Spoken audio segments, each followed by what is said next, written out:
Naquele tempo, disse Jesus aos seus discípulos: Toda a autoridade me foi dada no céu e na terra. E depois ensinai a todas as nações, batizai-as em nome do Pai e do Filho e do Espírito Santo.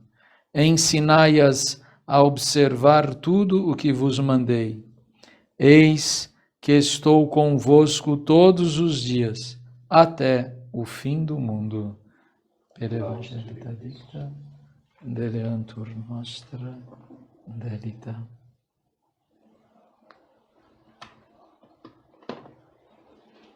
Em nome do Pai, e do Filho e do Espírito Santo. Amém.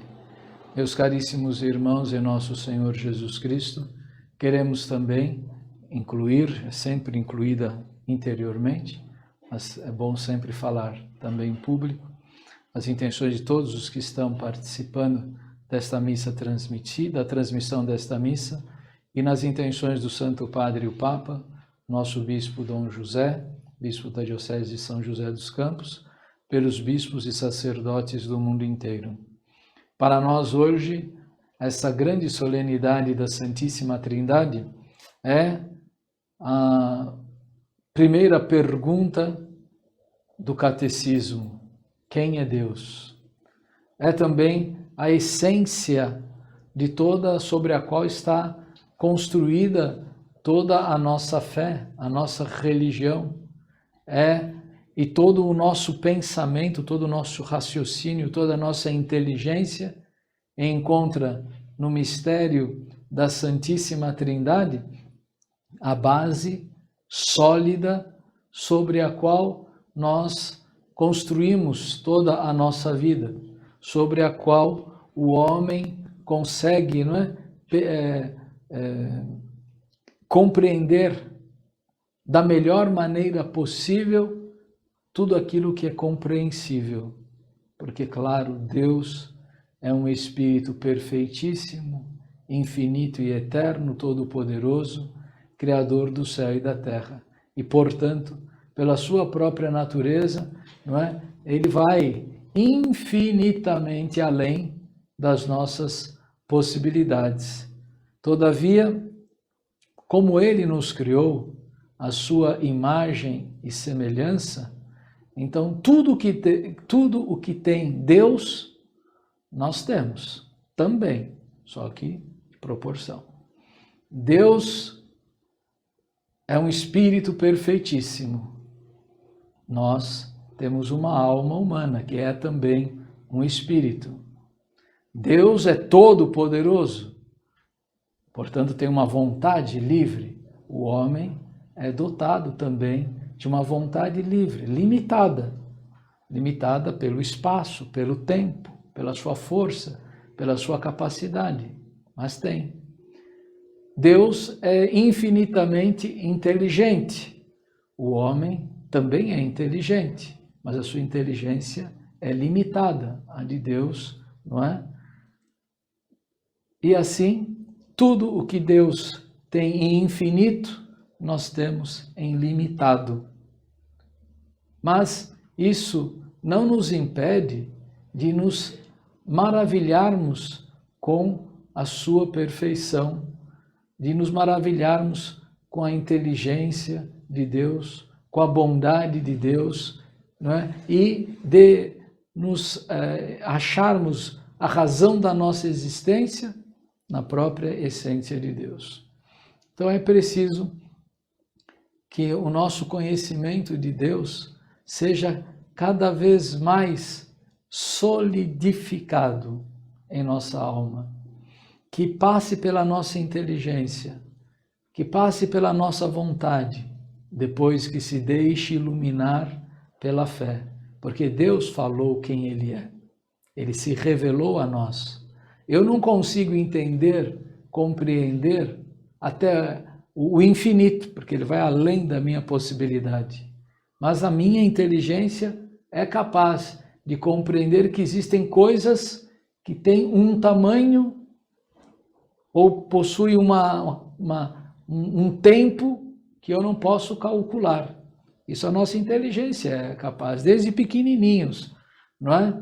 A gente começou a contar 1, 2, 3, chegou 10, fez aquela festa em casa para a mamãe, quando conseguiu contar de 1 a 10.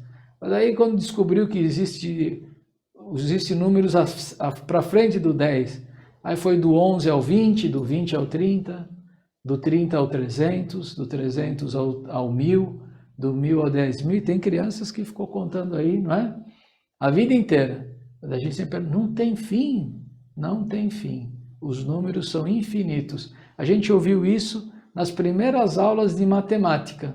A gente nunca esqueceu essas afirmações do professor, da professora. Porém, a gente aceita, compreende na nossa inteligência que tem coisas que não terminam. O mesmo vai valer, então, depois para o tempo e a eternidade. O poder, a felicidade, o amor, coisas que não terminam. E a gente fala, eu também quero isso, eu também quero um amor que não termine. Eu quero uma alegria que não termine. Eu quero uma vida que não termine. E todo esse desejo que está em nós nos levam a desejos que são realidades em Deus, e eu também quero. Deus é feliz para sempre? Eu também quero ser. Deus ama para sempre? Ama, eu também quero. E Deus vive para sempre? Eu também quero. Então, quem é Deus? O mistério de Deus foi plenamente revelado a nós por meio de nosso Senhor Jesus Cristo. Ele se fez homem e habitou entre nós. E é verdade que a grande obra de Jesus Cristo foi a nossa redenção. Mas o grande ensinamento de nosso Senhor Jesus Cristo foi a revelação da Santíssima Trindade. Pois no Antigo Testamento, esta realidade estava encoberta, porque era incompreensível ainda, não é? Deus ainda não a tinha revelado, e ele esperou o seu Filho vir a este mundo para revelar que Deus é Pai, Filho e Espírito Santo. E a plenitude desta realidade ele deixou guardada na Igreja Católica Apostólica Romana, no momento em que ele a fundou e no momento em que ele instituiu os 12 apóstolos e Pedro como cabeça dos apóstolos. E esta verdade da fé, meus irmãos, ela é essencial. É isso que nós temos de guardar sempre. Guardar a presença da Santíssima Trindade na nossa inteligência, na nossa vontade, através de um ato de amor constante, diário, para com Deus. E depois nas nossas ações práticas, no nosso trabalho, nas nossas correrias, nos nossos sofrimentos, nas nossas alegrias, ter sempre a presença, a Santíssima Trindade, nunca se separa, mas ela sempre está presente na minha vida. Porém, ou além disto, melhor dizendo, ou entretanto, para ficar mais claro, a ação da Santíssima Trindade, ela também na minha vida pode se demonstrar de modo distinto. E aí, do mesmo modo como nós distinguimos em Deus Uno a sua Trindade, percebemos que a Santíssima Trindade também age de modo distinto. O Pai é o nosso Criador, nós atribuímos essa ação do Pai. É Ele que me colocou no meu corpo um DNA que não se repetirá nunca mais. Foi Ele que colocou na minha alma, não é? Dons, características, uma vocação que Ele não retirará jamais. Ele que me criou com uma singularidade, com uma individualidade que jamais se repetirá. E Ele tem tudo guardado na sua memória não é? Na sua inteligência, a meu respeito, de coisas que nem eu terei, que eu nunca tive e nem terei conhecimento, não é? Porque Ele me conhece desde o primeiro instante da minha concepção e me conhecerá por toda a eternidade. E por isso também, quando eu morrer, será Ele quem vai ressuscitar-me dos mortos. E eu, ressuscitado, serei eu mesmo. Parece óbvio, mas eu tenho que falar isso. Eu não serei Joaquim, nem Pedro, nem Antônio. Serei eu, José Henrique, esse, sem tirar nem pôr. E a minha alma se reconhecerá plenamente naquele corpo ressuscitado, porque entre o meu corpo e a minha alma há uma sintonia, há uma sincronia, há uma unidade inseparável, assim como Deus é inseparável da Trindade, mas ao mesmo tempo Ele é uma unidade. Ao Filho, segunda pessoa da Santíssima Trindade, o nosso relacionamento é distinto do relacionamento com o Pai, porque a segunda pessoa da Santíssima Trindade se fez homem, encarnou-se no seio puríssimo de Maria, habitou entre nós e nós pudemos vê-lo. Como assim? Sim, porque o testemunho de um homem, não é? Eu vi. E nós podemos acreditar nesse testemunho. Como é que eu vou acreditar nesse testemunho? Tem certeza? Será que eles viram mesmo? Olha, não resta a menor dúvida.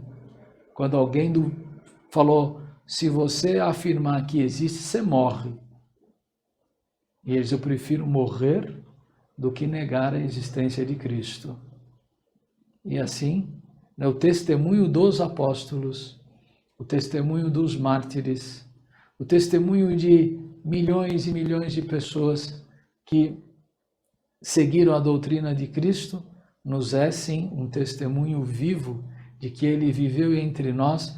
E quando a gente ouve tudo o que Ele fala e nos deixou, através de tudo que Ele nos falou e que deixou através dos evangelhos, a gente percebe que não existe ninguém mais humano, não existe nenhum homem mais homem do que Jesus Cristo. E por isso, quando nós nos colocamos na imitação do seu modo de falar, do seu modo de agir, do seu modo de viver, nós o imitamos e o imitando, não é? Nos tornamos filhos de Deus como Ele é. Ele o é por natureza e nós nos tornamos filhos de Deus pela graça. E então, o nosso testemunho com Cristo, vamos dizer assim, é mais parecido com aquela convivência de um irmão para com o irmão. Há uma intimidade muito grande entre irmãos, né? Bate nas costas, chamou, mano velho, vem cá, tem uma intimidade, não é? E isso nós vemos, essa intimidade, não é? Dos apóstolos com Jesus, né? Chega lá o Jesus, o senhor está dormindo aí? E nós, o senhor está vendo, estamos aqui quase morrendo afogado, o navio vai afundar, né? Jesus, estamos com fome, e aí, o que você vai fazer? Jesus, minha sogra está doente, dá um jeito nisso, senão não vai ter janta, né? Você vê que nós temos uma intimidade com Jesus Cristo que nós não temos, é distinta da intimidade que nós temos com Deus Pai. E finalmente, não é? Nosso Senhor Jesus Cristo subiu aos céus e disse, estou te esperando lá e vou te abrir a porta e vou dizer para você, eu já sei o que Jesus vai falar para mim, ou melhor, eu já sei o que eu quero ouvir de Jesus. Zé, vinde, bendito do meu Pai. senta aqui do meu lado direito. Eu espero corresponder àquilo que ele pediu para que eu fizesse aqui na terra, não é? Eu já sei o que ele vai me dizer. E é uma palavra humana, não existe palavra mais agradável de se ouvir. Vem bendito, vem amado de meu Pai, não é? Com toda a confiança a gente vai se aproximar. Obviamente, quem não deu ouvidos a Jesus não vai querer ouvi-lo. A hora que estiver chegando perto, vai se afastar para a esquerda e só vai ouvir ide maldito para o fogo eterno. Por quê? Porque não quis viver como eu te ensinei. Mas Jesus nos prometeu, e porque todos nós já perguntamos isso para Jesus, não é? Ou tivemos é tão humano, somos tão humanos como os apóstolos. No dia da ascensão aos céus, quem é que não pensou? E eu, quando é que vou para o céu? E esse aqui, e aquele? Quem vai primeiro, você ou eu? Não é? Quando virá esse dia, Senhor? É um desejo natural da vida dos homens. Né? Tanto que Jesus não brigou com os apóstolos quando ele, um pouco antes da ascensão, os apóstolos perguntaram, mas quando será isso, Senhor? O Senhor respondeu, vocês não precisam saber quando vai ser. Isso é decisão do Pai, não é? É uma resposta de irmão para irmão, né? O irmão mais novo pergunta, ei, mano velho, quando é que o pai vai chegar? Quando é que o pai vai mandar fazer? Fica calmo, o pai sabe, não é? Aí o filho, o irmão mais novo, se acalma, porque confia no irmão mais velho, não é? Então, Jesus falou, espere, Deus sabe, porém, eu vou interceder por vocês, fiquem aqui em oração, e eu vou lhes mandar o Espírito Santo, que vai lhes dar força para dar testemunho. E de fato, ele nos enviou, pelo mistério de Pentecostes, o Espírito Santo. Em primeiro lugar, sobre a Virgem Maria e os apóstolos. E depois, ele enviou o Espírito Santo para que permaneça com os homens, com os seus irmãos, até o fim do mundo. E a terceira grande obra da criação é imperceptível. O Pai criou o céu e a terra, criou o homem, Jesus Cristo veio a este mundo em forma de homem, como homem verdadeiro, e nos deixou o Espírito Santo. E aí vem a terceira, podemos dizer assim, a terceira etapa da criação, porque a gente não reza assim, enviai o vosso Espírito e renovareis a face da terra. O Espírito Santo está envolvido no planeta Terra. Ele renova esta terra. Então ele cria novos céus, novas terras, novos planetas. Ele cria a graça. A graça que transforma este planeta não mais num cisco no meio do universo, como os cientistas, os astrônomos afirmam, e que é verdade.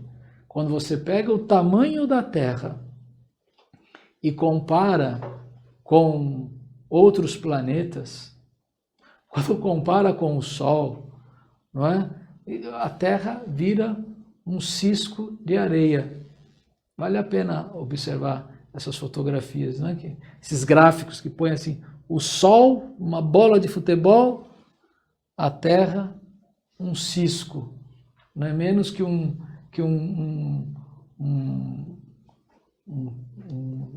grãozinho de arroz, menos da metade de um grão de arroz, perto do Sol.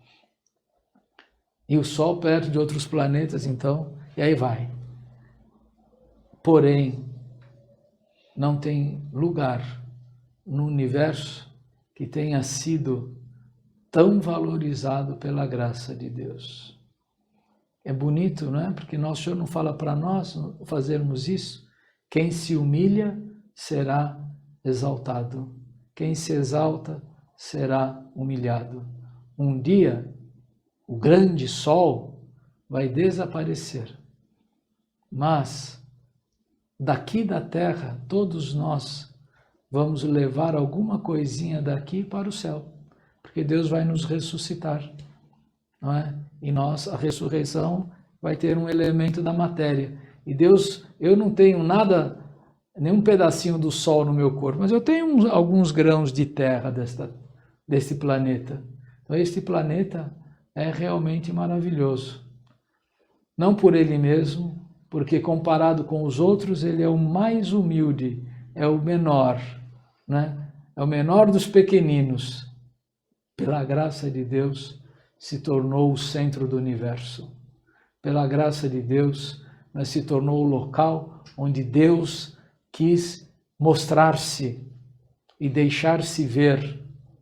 E agora, com a obra do Espírito Santo, vai acompanhar este planeta e os homens que aqui vivem, e por causa dos homens que aqui vivem, fará deste planeta habitável, lugar santificado, para o homem viver até o nascimento do último homem e até a morte do último homem.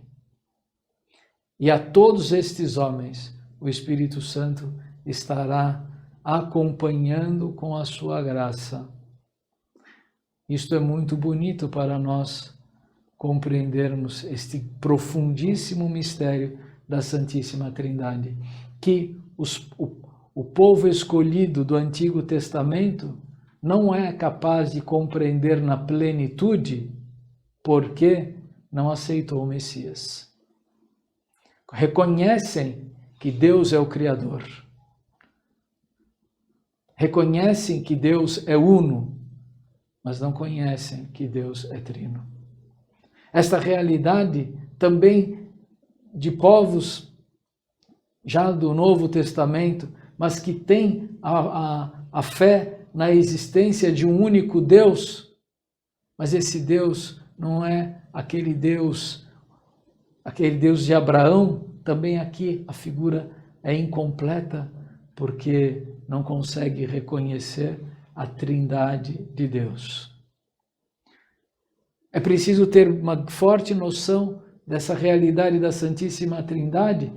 Portanto, ao conversarmos com essas pessoas, não é, de diferentes fé, porque a sua fé é incompleta, ou defeituosa, ou errônea, como a fé daqueles que creem em diversas divindades, negando a existência de um Deus uno.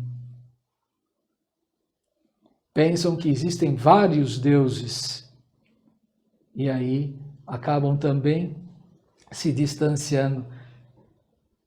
Podem até compreender que possa haver um Deus chamado Pai, um Deus chamado Filho, um Deus chamado Espírito Santo, mas não compreendem esta unidade.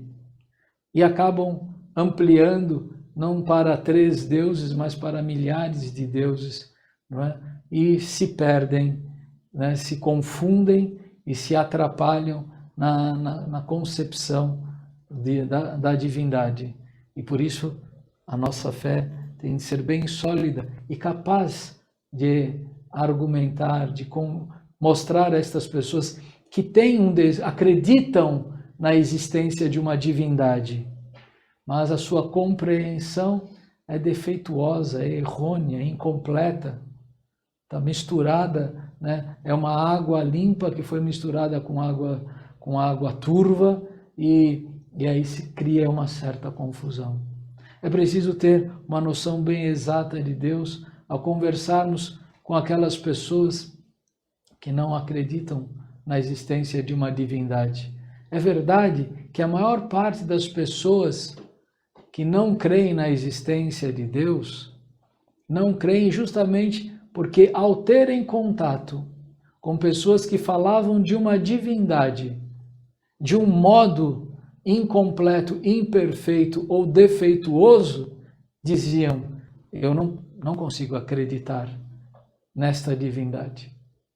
Por exemplo, Aristóteles, não é? Homem de grande inteligência, ele dizia: eu não acredito nas divindades, não é? Porque todas elas são marcadas por defeito. E ele falava, para uma divindade ser realmente divina, ela precisa ser eterna, ela precisa ser perfeita, ela não pode ter vícios, não pode ter paixões desordenadas. Meus irmãos, vamos pedir a ajuda de Nossa Senhora para que ela nos ensine a ter esta relação com a Santíssima Trindade como ela teve. Ela é filha do Pai Eterno e nós também queremos, e nós também o somos, e queremos viver como ela viveu, como filha, chamando o Pai, não é? Colocando-se à disposição do Pai. Ela é a mãe admirável do Filho e nós podemos ser irmãos do Filho de Deus, irmão de nosso Senhor Jesus Cristo, porque Ele concedeu isto para nós e assim podemos viver com Jesus Cristo com a mesma familiaridade com que Nossa Senhora viveu com Jesus, colocando-o sobre o peito, dentro de nós mesmos, pela Sagrada Eucaristia, nos nossos pensamentos, nas nossas ações. E ela é esposa fidelíssima do Espírito Santo. Uma união com o Espírito Santo como de uma esposa ao seu marido. E esta mesma união de intimidade espiritual que Nossa Senhora teve com o Espírito Santo e que fez dela a Mãe de Deus, queremos ter com o Espírito Santo para que Ele faça de nós santos de Deus. Em nome do Pai, e do Filho e do Espírito Santo. Amém.